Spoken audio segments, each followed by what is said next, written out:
Hello दोस्तों, कैसे हो आप लोग। तो आज हम निकले हैं एक छोटी सी ट्रिप पर और फाइनली हम अपनी लोकेशन पर पहुंच चुके हैं। और यहां पहुंचते ही हमारी बाइक का चालान कट गया था। और आप लोग सोच रहे होंगे हेलमेट का, नहीं, ये चालान बाइक पार्किंग का था। और अब हम आ गए हैं लैंड ऑफ वाइट टाइगर यानी कि मुकुंदपुर। मौसम तो अच्छा था पर गर्मी ने अलग से ही अपना सब्सक्रिप्शन लेकर रखा था। फिर हमने अंदर जाने की टिकट ले ली थी और सबसे ज़्यादा एक्साइटमेंट इन छोटी सी मैडम का था। लग रहा था शेर नहीं, अंदर इनका कोई रिश्तेदार रहता है। बोलो फॉलो करो। सुना आपने, अब तो फॉलो ज़रूर कर लीजिएगा। और ये रही हमारी टीम। अब हमारी टीम रेडी है जंगल एक्सप्लोर करने के लिए। और ये मैडम भी कुछ कम एक्साइटेड नहीं थी। ये क्या है? और अंदर आते ही सबसे पहले मुलाकात होती है हमारी टाइगर से। वाइट नहीं था पर कोई बात नहीं, ब्लैक और येलो भी चलेगा क्योंकि हमारे पास बजट में नहीं था। साला ये दुख का खत्म नहीं होता बे।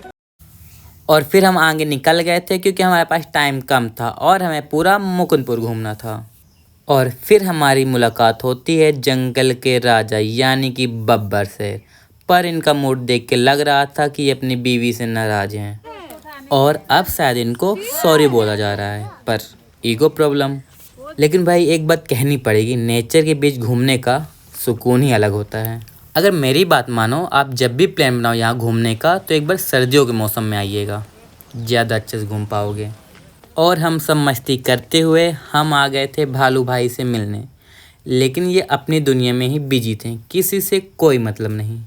और काफ़ी सारे जानवर देखने के बाद हमने कुछ ऐसा देखा। ये क्या है? सही बताऊं तो मुझे भी नहीं पता, आप लोग कमेंट में बताइएगा किसको पता है क्या है ये चीज़। और आगे जाने के बाद हमने कुछ ऐसा देखा कि हम कंफ्यूज हो गए थे ये कौन से जानवर हैं। और फिर हमें बाद में पता चला कि अंदर घास की कटाई चल रही है। शाबाश! इनको कैमरा दिखा नहीं कि हाय चालू। और फिर वाइट टाइगर की जगह हमें वाइट हिरन देख के ही काम चलाना पड़ा क्योंकि लोगों ने गरीबी देखी है। और फिर घूमते घूमते हमें भूख लगाई थी तो हम पहुंच गए थे कैंटीन। और यहाँ पेट पूजा करने के बाद हम निकल गए थे मोहन की हिस्ट्री जानने।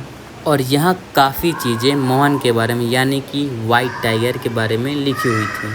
और फिर मैं आ गया था अपनी फेवरेट जगह पे। यहाँ अंदर आते ही एक अलग सी शांति फील हो रही थी।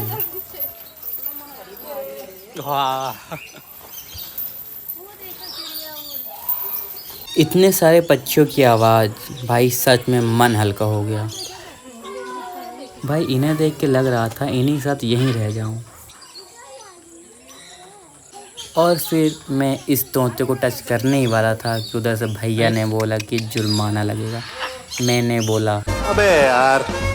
इतना घूमने के बाद हम बाहर आ गए थे। अब हमारा प्लान था बटरफ्लाई से मिलने, पर बटरफ्लाई पार्क ही बंद था। तो मैंने सोचा कोई नहीं, मगरमच्छ से मिलके ही काम चला लेते हैं। और फिर लास्ट में छोटा सा मार्केट घूमने के बाद हम सब बाहर आ गए थे और हमारी छोटी सी ट्रिप यहीं पे ख़त्म होती है। Bye bye.